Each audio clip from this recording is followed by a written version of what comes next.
Hi friends, welcome back to my channel. అందరూ ఎలా ఉన్నారు? బాగున్నారా? ఈరోజు టీవీలోని, యూట్యూబ్‌లోని బాగా వైరల్ అవుతున్న విషయం అందరికీ తెలిసిందే. 10th క్లాస్ అమ్మాయి వాళ్ళ మదర్‌ని చంపేసింది కదా!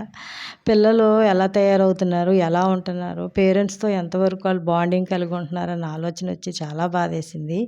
చాలామంది బాధపడ్డారు. ఇంకా ఆ విషయం పక్కనెడితే, మన పిల్లల్ని మనం ఎంతవరకు సేఫ్‌గా చూసుకుంటున్నాం? మన పిల్లలకి మనతో ఎంతవరకు బాండింగ్ ఉంది? ప్రతి పేరెంట్‌కి కూడా పిల్లలతో ఎమోషనల్ బాండింగ్ అనేది ఉండాలి.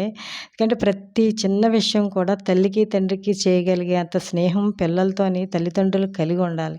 అది మంచవని, చెడ్డవని మీతోనే చెప్పాలి, అమ్మా, నాన్నతోనే చెప్పాలన్న ఆలోచన వాళ్ళకి మనం కలిగించాలి. కలిగించాలంటే వాళ్ళతో టైం ఎక్కువ స్పెండ్ చేయాలి. వాళ్ళకి ఏదైనా డౌట్ అడిగినా ప్రతీది మనం చెప్పగలిగే స్థితిలో మనం ఉండాలి. అలా ఉన్నప్పుడే వాళ్ళు మనకు ఫ్రీగా ఉంటారు. ముఖ్యంగా పిల్లలు స్కూల్‌కి, కాలేజీకి వెళ్తున్నారు, మంచి మార్కులు వస్తున్నాయి, బాగా చదువుకుంటున్నారని సంతోషం కాదు కానీ, ఎవరితో స్నేహం చేస్తున్నారు? స్నేహితుల వల్ల కూడా పిల్లలు బాగాన మార్పు చెందుతారు.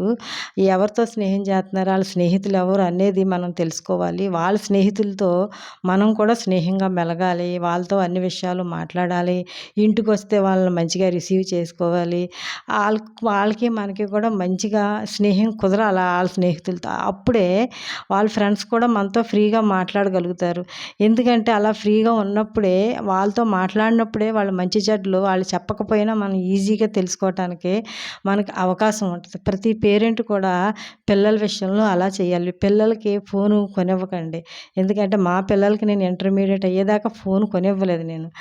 అలాగే ప్రతి పిల్లలకు కూడా ఇంటర్మీడియేట్ అయ్యేదాకా ఫోన్ కొనివ్వకూడదు. ఇంట్లో ఫోన్ ఇస్తారు. ఆ ఫోన్ వాళ్ళు ఏం చూస్తున్నారో, ఎవరితో మాట్లాడుతున్నారో అనేది కూడా మనం ప్రతి నిమిషం అబ్జర్వ్ చేసుకోవాలి. ఎందుకంటే ఫస్ట్ క్లాస్ నుంచి కాలేజీ చదువులు పూర్తయ్యే వరకు కూడా తల్లిదండ్రులు పిల్లల విషయాల్లో ప్రతీది అబ్జర్వేషన్ చేయాలి. అలా జాగ్రత్తగా చూసుకుంటేనే మన పిల్లల్ని మనం కాపాడుకోగలుగుతాము. మన పిల్లల్ని మంచి దారిలోకి పెట్టగలుగుతామని నా ఆలోచన. Thank you for watching.